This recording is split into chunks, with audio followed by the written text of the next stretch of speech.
This child is destined for the falling and the rising of many in Israel, and to be a sign that will be opposed, so that the inner thoughts of many will be revealed, and a sword will pierce your own soul too.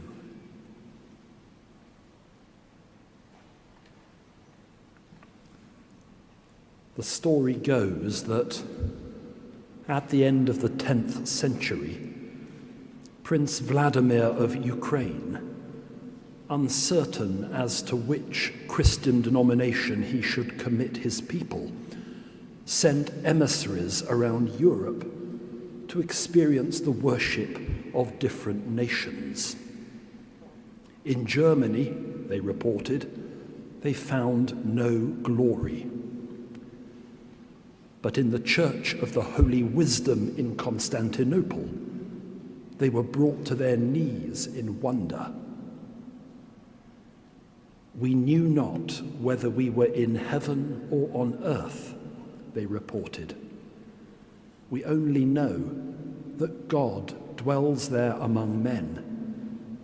We cannot forget that glory.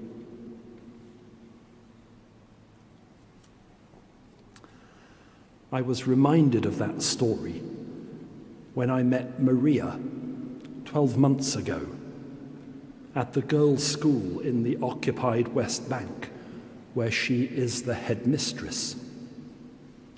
It's a Russian Orthodox school, and Maria, who is German and was formerly a maths teacher, is a Russian Orthodox nun. How on earth had that happened? I wanted to know.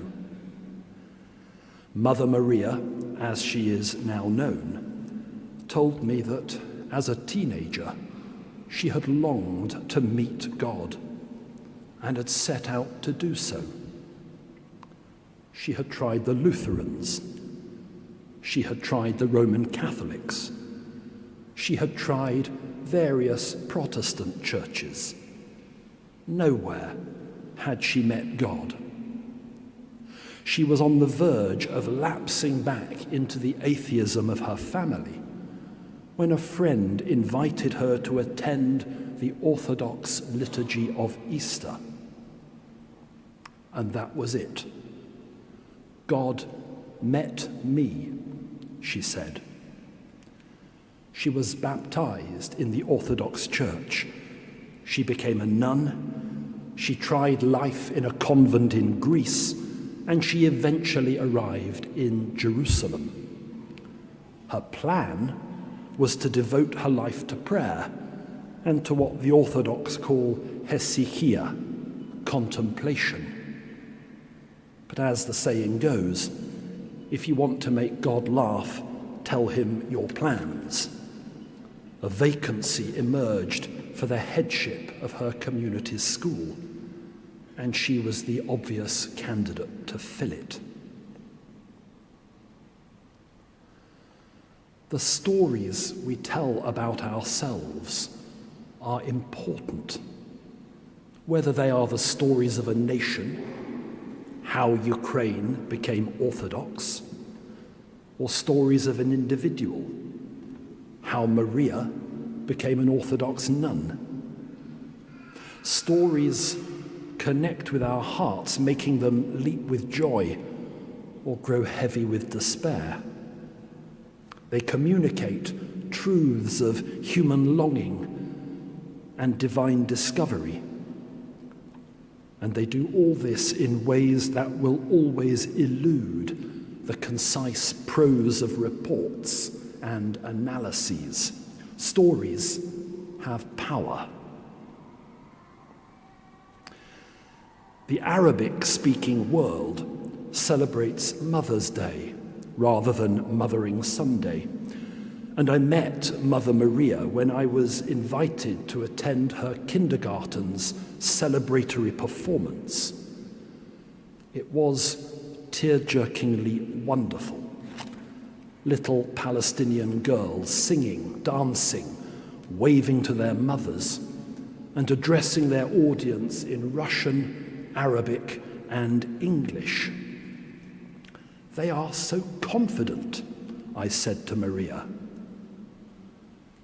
They need to be, she said, living where they live and facing what they have to face. They need to be confident. She had introduced critical thinking and problem solving to the school curriculum. She had raised the profile of STEM subjects and was determined to undergird what was now a largely Palestinian Muslim school with Christian compassion.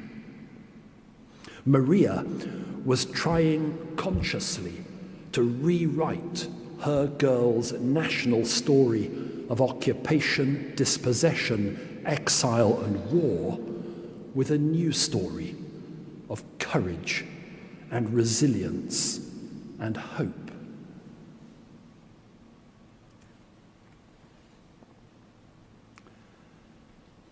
What has happened, for all the future bloodshed it will prompt, will be remembered as the moment millions of people looked at the West, the rules-based order, the shell of modern liberalism, and the capitalistic thing it serves, and said, I want nothing to do with this.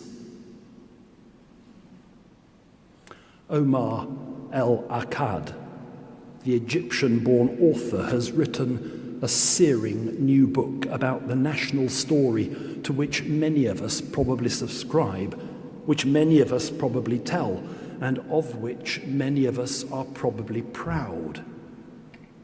It's the story of the liberal democratic order of Europe and North America, the story of its free press and its independent institutions, the story of Magna Carta, representative government, and personal liberty.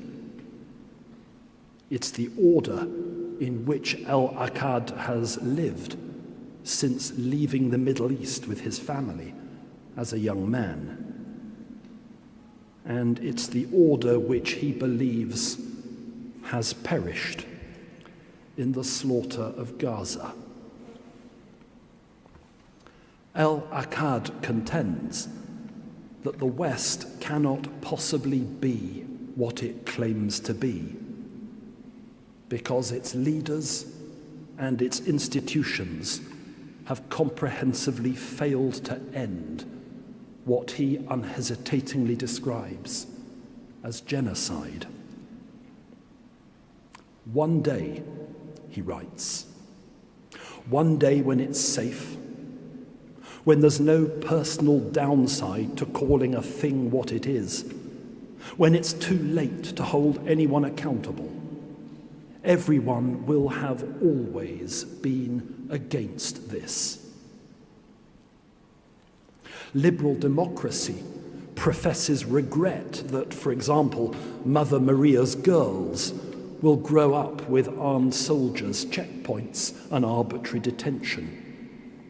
But the regret will not translate into a concerted effort to end the panoply of occupation. Liberal democracy professes its commitment to the sanctity of loving relationships, of motherhood, and its entrepreneurs invent 1,000 ways to part us from our cash to prove it. As of this month, up to 20% of pregnant or breastfeeding women in Gaza are malnourished. But the commitment to loving relationships will not translate into the West using its influence to secure a just peace for them. This child is destined for the falling and the rising of many in Israel, and to be a sign that will be opposed, so that the inner thoughts of many will be revealed, and a sword will pierce your own soul too.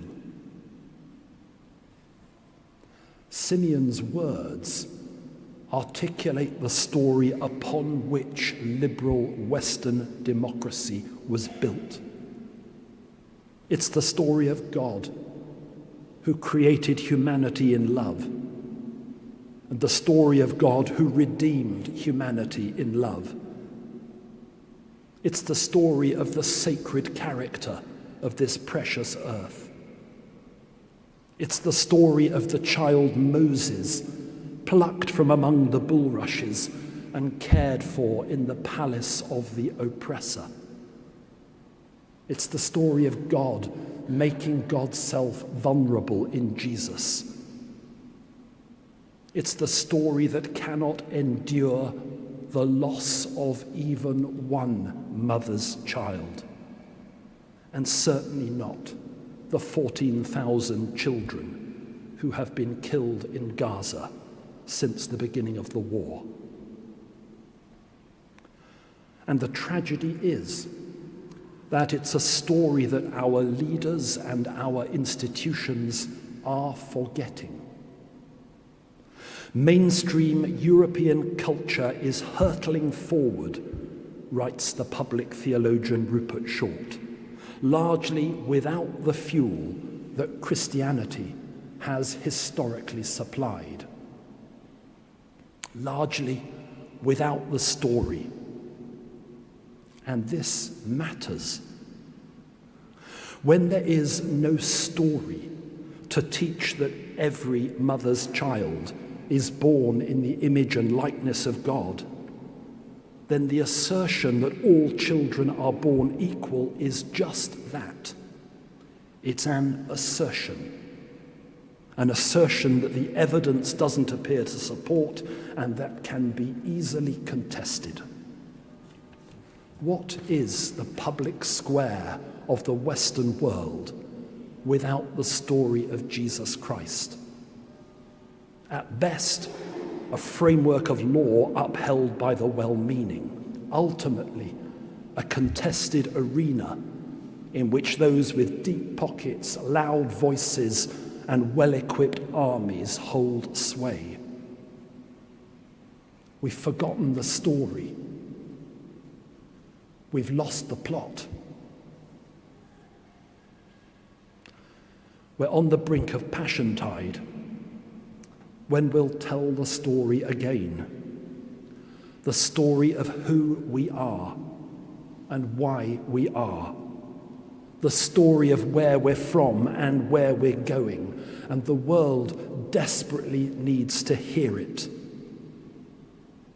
For you and I are more than that which we are at risk of becoming.